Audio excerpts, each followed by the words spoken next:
Hey guys, we're starting our unit on global trade and how that changed the planet through the economy, through the blending of people. We've already talked about the Columbian Exchange, where we swapped human genetics and germs and plants and animals and resources all over the planet, putting things where they've never been before, making one giant global economy.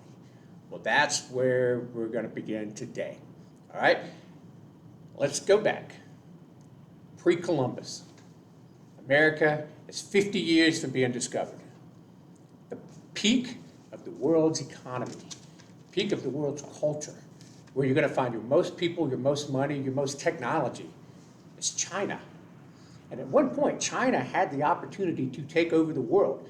This whole Renaissance thing we're studying could be done in Chinese, but they blew their opportunity. Back during the 1400s, China called itself the Middle Kingdom. And on all the maps produced in Asia, China was in the center. Everything revolved around China, according to them, right? They were the center of the universe for 2,000 years, according to Chinese culture. If you want to trade with China, you're going to trade on China's terms. China does not come to you. You go to China. Well, in the 1400s, where the Mongolians are fighting with the Chinese will win a battle against Mongolians and some Central Asians, and a young boy is taken captive by the Chinese army. He will be surgically altered to where he cannot reproduce. We call that castrated. I'll let somebody else explain that one to you. But when they did that, it affected the growth hormones in his body, and this young boy will grow to be 7 foot tall at a time where the average person, the average man, was about 5'8".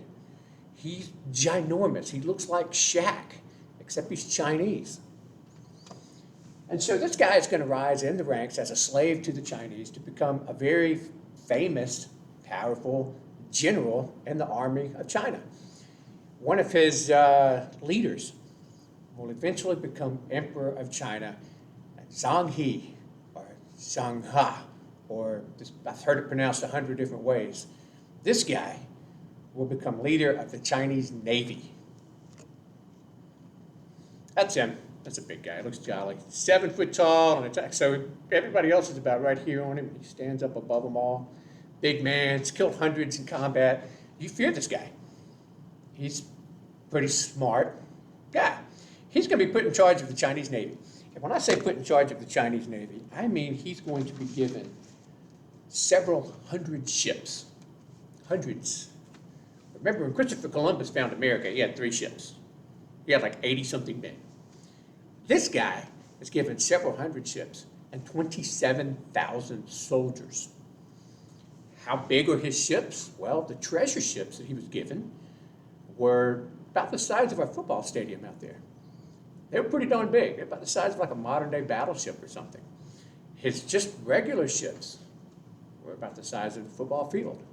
Bigger than anything you've ridden on, unless you've been on a Disney cruise, right? What his job was to go and explore the world, but not really to explore the world, to go to places that we think exist and say, hey man, you know, China's here ready to trade. China is the center of the universe. They didn't come to conquer, they came to impress people. And he brought literally tons and tons of money, of gold, of silver, of jewels, animals, spices, people, whatever he thought people would want.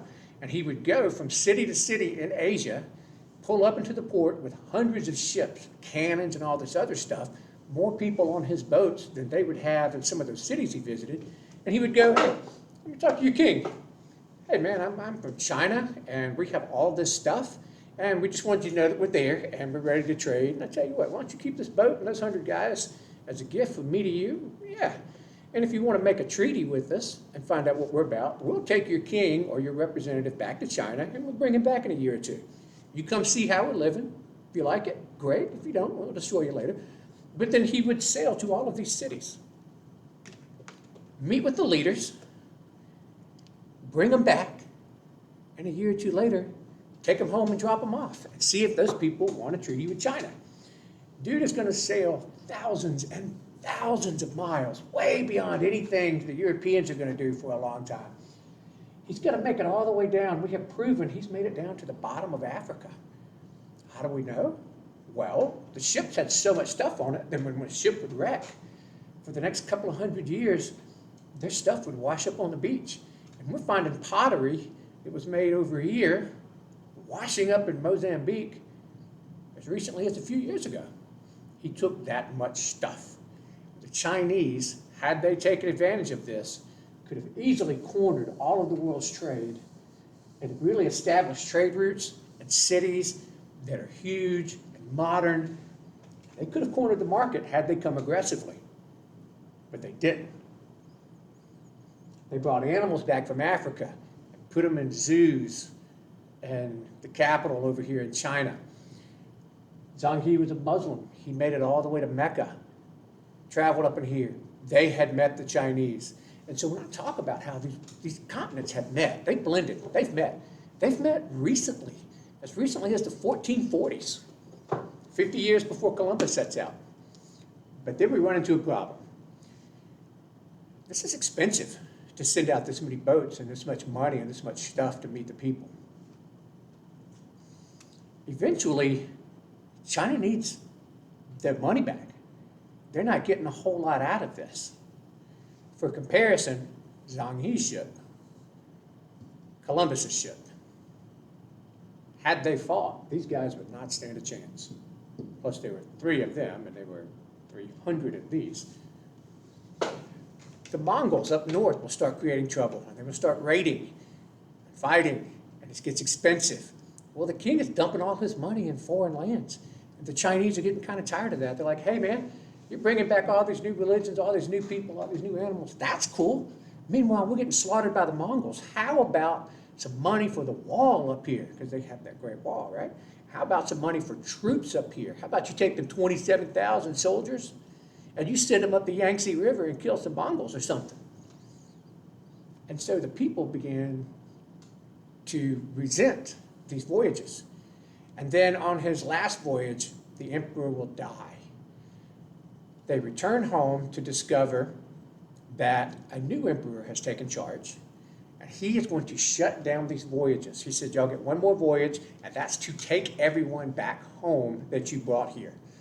And then after that, when you return with your ships, we're going to dismantle your ships and all your soldiers. Y'all go to the combat zones. So here's where life gets fun. We know that ships went back out and dropped off those leaders, right? We hear that Zheng He died about right here and was buried in the ocean. But according to legends, not all of the ships got home. You follow me? Because you know when you get home, they're going to dismantle ships capable of traveling the planet and all that stuff and all that knowledge. They're going to dismantle the ships, put the money towards the war effort, and all your sailors are going off to combat.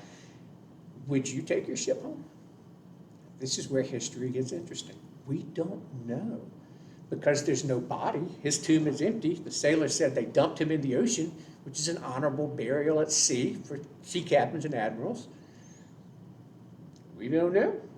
And as the ships got back to China, China closed itself off to the influence of outsiders, which means you're going to close your coast, no more trading and buying and selling with these outsiders, even though you established the trade routes, no more of that. The coast is going to be closed off. His maps are going to be burned. The giraffe in the zoo is going to be killed, and all the artifacts he brought back will be destroyed. It's going to be China for the Chinese, not China for the outsiders and foreigners. And China is going to actually go back to its older traditional ways and abandon all of this reaching out to the rest of the planet. Now there's rumors that some of the crew took off running and never went back. We know for a fact that we have found Chinese DNA among people in Africa down here. At some point, the Chinese guys made lands and made friends with the villagers. There's still trackable Chinese DNA down here. We have found Chinese DNA in Australia, but we have no record of them getting there. We have, if you had sailed north, America starts right there. That's Alaska. There are rumors of him being there. There are crops and things that only grow in the Philippines that we have found in the Americas on the other side of the world. And we don't have explanations. And this is where the conspiracy theories get really fun. Maybe he ran with the ship. Maybe he didn't. There were no records kept. But we do know that 50 years after the Chinese shut all of this down, the Europeans will send their first little small boat out, and they will hit these trade networks, right? Vasco da Gama lands about the same place Zheng He died and left off. The trade networks are there, the communications are there, the maps are there, and he comes sailing right into a beautiful little trade network that was already established. You can't get any luckier than Vasco da Gama. Meanwhile, Spain will be heading towards the Americas, zero competition. The Chinese are withdrawing back into themselves with all this wonderful technology. They're going to sit on it while the rest of the world changes. They're going to sit there holding on to their traditions, and they will eventually be taken over by this tiny little continent over here called Europe, because their technology will be so advanced that the old traditional ways can't keep up. All right, hope that helps you understand what's going on in the rest of the world.